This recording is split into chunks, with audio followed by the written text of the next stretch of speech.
Assalamualaikum dan hai semua. Baiklah, pada video kali ini admin nak kongsikan satu kisah berkenaan Lebuh Raya Pantai Timur. Saya pasti ada antara korang yang pernah melalui Lebuh Raya ini dan kerap mendengar akan kisah-kisah seram yang berlaku di sini. Cerita pada kali ini dihantar oleh Diana yang mengisahkan dia dan dua orang rakannya pergi ke pulau perhentian. Mereka bertolak dari Kuala Lumpur melalui Lebuh Raya ini pada pukul 1 pagi. Pada mulanya, tiada apa-apa yang berlaku pada mereka. Dan kisah seram ini bermula apabila mereka mula memasuki Lebuh Raya Pantai Timur. Nak tahu apa yang terjadi pada mereka? Jom tonton video ini sampai habis.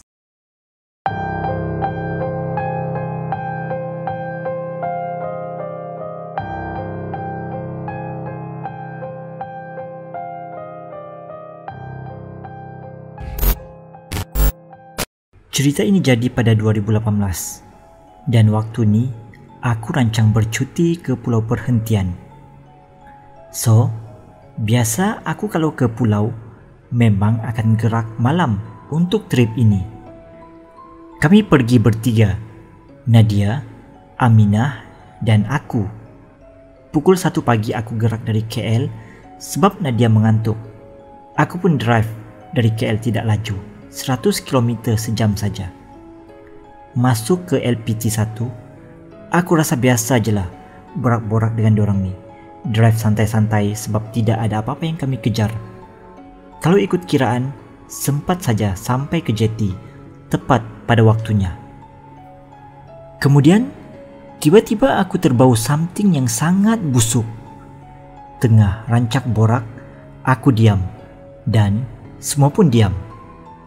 Nadia terus alunkan ayat kursi dekat telefon dia. Aminah tak faham kenapa tiba-tiba kita orang diam. Dalam 1 kilometer dari aku bau benda busuk tu, tiba-tiba kereta bergegar. Aku pun cakap, kenapa kereta gegar ni? Nadia jawablah, jalan ni kot teruk, tu yang kereta bergegar. Aku jawab, tak mungkin, lain rasa gegar ni. Habis saja aku cakap, terus aku dengar macam letupan kecil. Aku cakap dalam hati, confirm, tayar pecah sebab aku bau hangit tayar. Tapi sempat seloroh lagi, janganlah dekat tempat gelap ni. Memang, tempat yang kami stop tu ada bukit kiri kanan. Aku rasa otak aku ni tak berfungsi dengan baik waktu ni. Masa kereta kita orang stop dengan gelap tak nampak apa. Aku keluar dari kereta, nak usah apa jadi dengan kereta. Nadia dan Aminah tak sempat nak tahan aku tak bagi keluar. Aku boleh pula pusing keliling kereta nak tengok. Padahal aku tak nampak apa-apa pun. Kawasan situ memang gelap gelita dengan waktu macam tu. Aku masuk balik dalam kereta. Nadia kata, kau gila ke keluar macam tu gelap-gelap? Kau kunci pintu, bagi emergency signal, call peronda LPT. Dalam 40 minit, kami tunggu. Peronda pun sampai. Diorang pun cek tayar. Memang betul pecah. Pecah hancur tayar. Aku masa tu macam pelik lah. Sebab tayar tu pecah macam kena gergaji. Hancur tayar member aku. Nadia ni pun berbunyi. Takkan 5 bulan baru tukar tayar dah pecah. Kami pun bersangka baik saja. Yang mungkin tayar kurang angin. Padahal sebelum gerak, aku dah usah baik tayar semua. Kami pun tak nak ambil pusing, tukarlah tayar. Tapi peronda pesan bawa kelajuan jangan lebih 80 km sejam. Sebab tayar spare kan. Nak exit ke Bandar Kuantan ada lagi dalam 1 jam. Mana nak fikir nak kejar bot dekat jeti lagi. Tayar lagi pagi-pagi tu. Kami pun layan je lah perjalanan dengan perlahan-lahan ke Kuantan. Nadia pun call kawan dia yang duduk Kuantan, minta pinjam tukar kereta sebab kita orang nak ke jeti cepat. Walaupun jadi macam tu, plan tetap on. Pukul 5 pagi sampai Kuantan, tukar kereta, punggah barang kami kemudian terus gerak. Aku masih lagi driver. Tapi Nadia tanya banyak kali, boleh ke drive sampai jeti? Mungkin dia ingat aku trauma ke apa kan. Aku okey saja sebab sebelum gerak aku dah puas tidur charge power dekat rumah sebelum gerak. Nadia pun tidur. Aminah teman aku sepanjang perjalanan. Walaupun sesekali aku jeling, dia dah tahap barai teruk, tahan mengantuk. Kita orang pun masuk ke LPT 2. Sepanjang perjalanan, memang tidak ada sebiji kereta pun selama 1 jam aku drive dari Kuantan.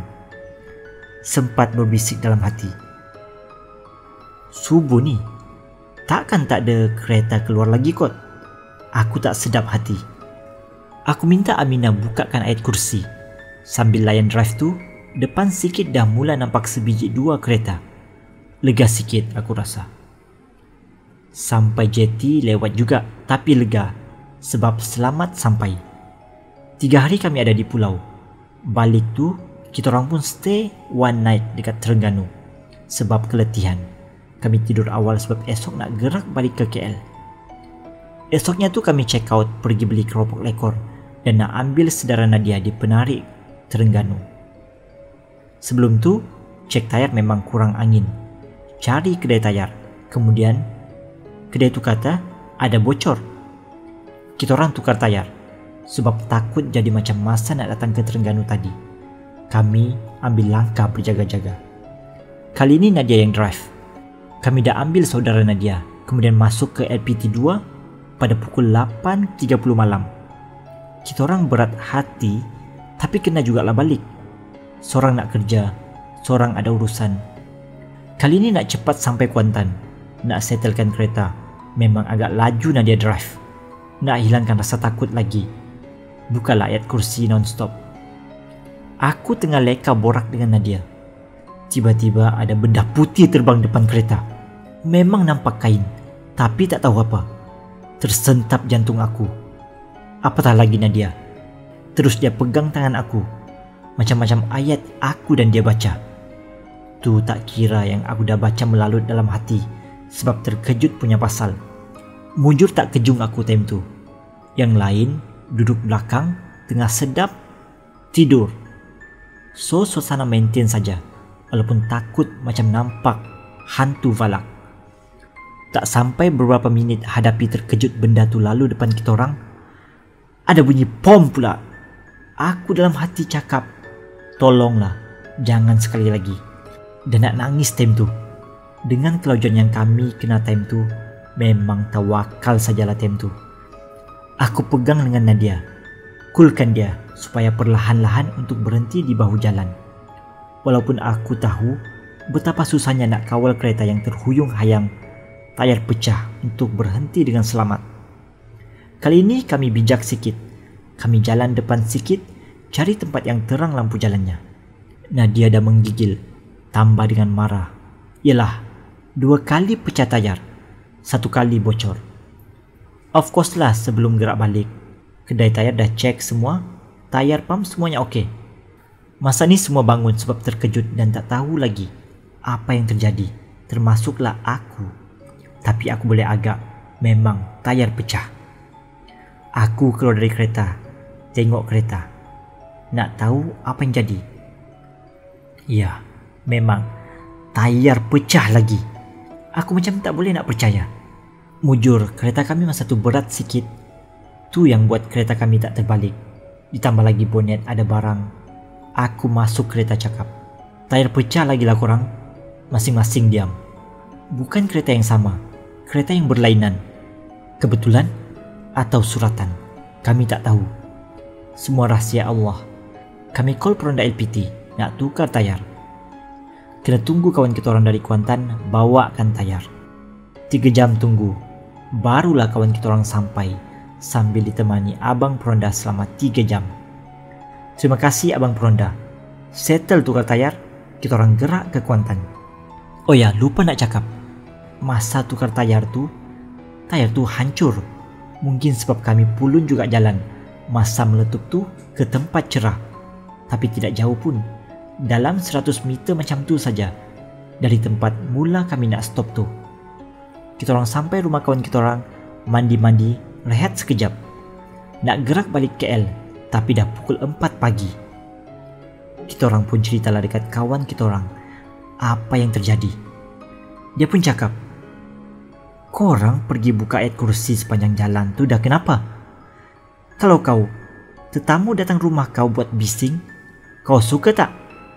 Tak suka kan? Macam itulah agaknya benda tu rasa. Kau lalu kawasan dia, kau buka ayat kursi sepanjang jalan. Dia tak sukalah tu. Termenung sekejap kami dengar. Itu cuma andaian kawan aku saja. Tapi Allah lebih mengetahui semuanya. Maaflah kisah aku ni agak panjang.